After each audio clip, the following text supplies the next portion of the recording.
Мына хадис негізі көп адам білсе. Жаңа сахаба сұрайды ғой енді, я Расулалла, адамдардың жақсысын білдік дейді да, амалдардың жақсысы не дейді ғой енді, Құдайға қандай амал ұнайды десе, мұсылман бауырының жүрегіне сыйлаған қуаныш дейді. Бұл Алланың алдындағы ең ұлы жақсылық дейді. Енді сіз жақсылық істеу арқылы адамдардың ішіне қуаныш сыйлайсың ба әлде? Қайғы сыйлайсың ба? Жаңа Рамазанда тамақ таратып жүрген братан, түнде ешкім білмейді.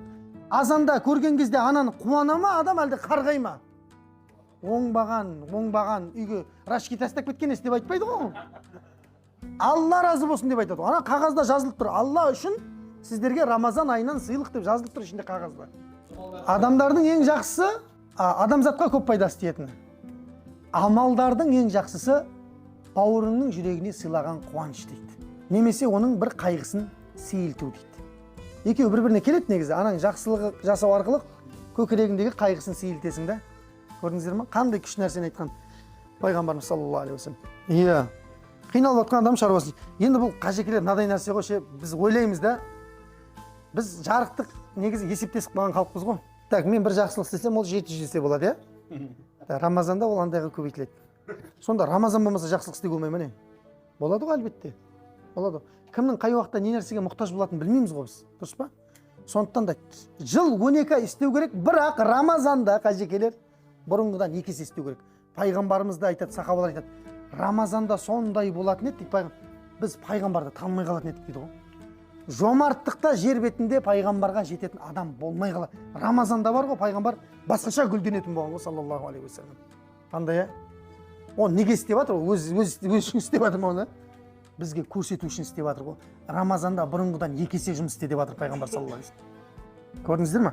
Сондықтан да бұрын жақсылықты істеп жүрген болса, Рамазанда 2 есе, 3 есе істеу керек та жақсылықты. Аямай істеу керек та. Енді қараңыздар. Жақсы, енді ол жаңа 700-ге көбейтіледі, 700-ден бірдеңеге көбейтіледі. Жақсы, ол енді кете берсін. Просто Құдаймен есептеспей қояқшы дейін да мен ше. Сен есептессең Құдаймен, есептескен нәрсеңді ғана береді та Алла. Енді разы қылайын деп берсең бар ғой, ол разы болса бүкіл алдыңа келіп қояды дүниенің бәрі. Дүние керек болатын болса егер. Бірақ Абдурахман ибн Ауф өлетін кезінде жылайды қажекелер. Ең көп садақа берген кісі ғой, білесіздер, иә? Керуеннің басы Мәдинаға кіріп жатқан кезде соңғы әлі кіріп болмайтын еді дейді мысалға да. Мәдинада Абдурахманның керуені кіріп жатқан кезде үйлер жайлап қимылдап тұратын дейді. Керуеннің көптігінен да. Сол керуеннің барлығын үстіндегі жүгімен қосып Алла жолында не деген? Садақа қылдым деген. Жәннатқа тұрып кіру үшін деген ғой. Өйткені пайғамбарымыз мен Абдурахманның еңбектеп кіріп бара жатқанын көріп тұрмын деген ғой. Мен тұрып кіру үшін осының барлығын берем, я Расул. Ол мен бір бергенін айтып жатырмын. Оның бер жағында оның бергені деген ол қазіргі немен есептеген кезде бүкіл әлемнің байы қосып берсе де бере алмайды екен оның несін ше. Бірдеңе триллион бірдеңе деп есептеді.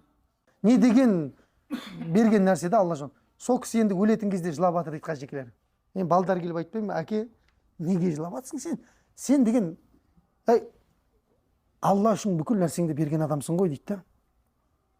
Ештеңе қалдырмадың ғой сен үйде, барлығын Алла үшін. Неге жылап жатсың әке деген кезде Абдурахманның айтқан сөзін қараңыздар. Қазіргі біздің аңсап жүрген сөзімізді ол айтқан, баяғы деп айтқан екен. Айтайын ба, подробный бастастыр ма әлде? Ей балам деп айтқан екен.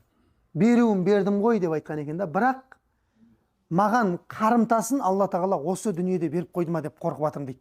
Анаққа ештеңе қалмай қалды ма деп дейді. Біз қазір 1000 теңге берсең, 10.000 теңге болып қайтады, Құдай қаласа деп беріп тұрасың ғой есептеп. Оның қарымтасын қажекелер ойлап керек емес. Алла үшін істеліну керек, Алла үйрену керек. Мына жақты бар ғой, үйрету керек Алла үшін деген нәрсеге қажекелер. Біз қарымта үшін беріп тұрамыз. Анаққа қазір 100.000 теңге берсем, ол 1 миллиондай болып қайтады, 9.000 теңге өзім пайдам. Уже депозит болып жатыр бізде ше кәдімгідей. Алламен есеп қисап. Алламен есеп қисап қылсаң, есеп қисабың ғана келеді. Сен сол 100.000 теңгені беріп тұрғандағы ниетін қайттан миллион қылып қайтару болатын болса, Алла жолын миллион болып қайтады, бірақ ақыретке ештеңе қалмай қалады қажекелер. Абдурахманның айтып жатқаны осы радиаллаху анху. Ей балам, беруін бердім ғой дейді бүкіл нәрсемді, бірақ қарымтасы дүниеде беріліп қойды ма деп қорқып жылап жатырмын дейді. Алланың алдында не бар екен, нем қалды екен деп жатыр дейді. Ауыр сөз негізі, өте ауыр сөз.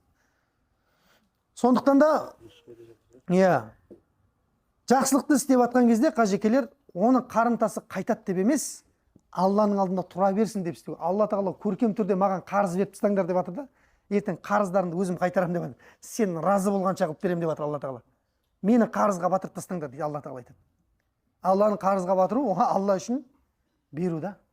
Көрдіңіз бе? Өзіміздің бергеніміз өзіміздің алдын.